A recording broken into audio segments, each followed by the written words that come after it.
Once again, welcome back to another week of drawing one of our animals. This week we're featuring the broad-tailed hummingbird. First, we're going to start with a quick line that will represent a future branch that is going to ground the hummingbird and what it is sitting on in the photo that I'm following. Following that, we're going to draw a kind of curved line. This just represents the position of the hummingbird, how it is sitting. It'll make more sense a little later. We're going to start with two circles, a larger circle to represent the body, and a smaller circle on top to represent the head. We're also going to draw a quick horizontal line to represent the beak. This just gives a very basic outline of the hummingbird and kind of an idea of where we're going to go with this drawing. Following that, we're going to connect the top circle and the bottom circle with two lines. These will be the neck. The right line will be straight, whereas the left line will be a little bit more curved. Our bird is facing us and looking off into the right side. And so that curved line kind of gives that body flow.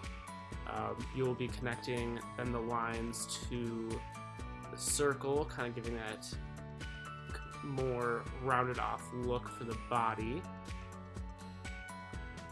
The outer parts of the circle will represent the wings. So the bird itself is kind of slim, but the feathers in this and the wing in this photo are a little more puffed up.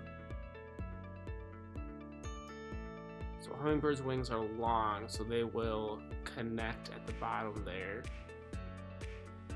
Let's draw our two skinnier triangles that overlap each other.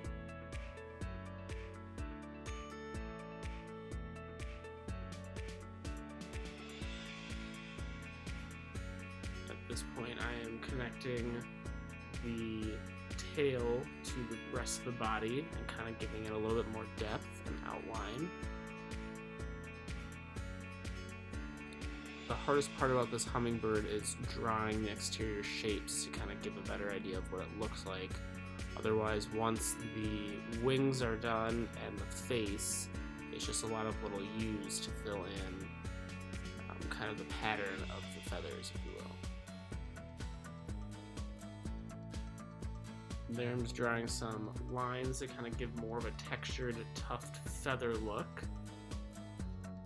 And then I'm coming in and we're adding in the feet, which in this instance are just a couple of lines, about 3 per foot, to wrap around the branch. From here I'm going to add a little bit more depth to the branch, give it a little bit better outline.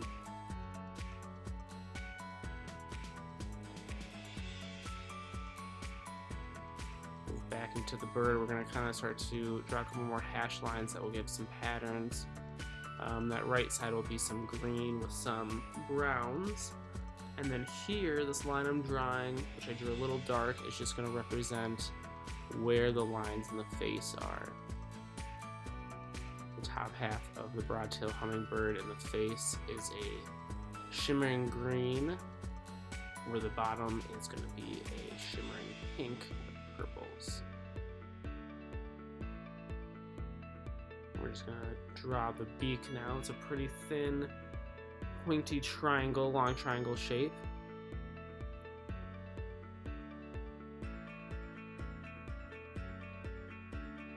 Now we're going to go and draw some of those more lines for the added texture to the top of the head, which are kind of little U's, giving it that shimmer-esque look, coloring in the eye, and then drawing some lines to give the pattern of the gorget, I believe is what it's called, which will end up being a pink and purple-ish bib underneath the neck, or on the neck. And once we are done with the outline, we can then move on to the thing I mentioned earlier, the gorget, and my favorite part, the coloring. Thanks again for tuning in for another Works of Art Wednesday, and we'll see you next week.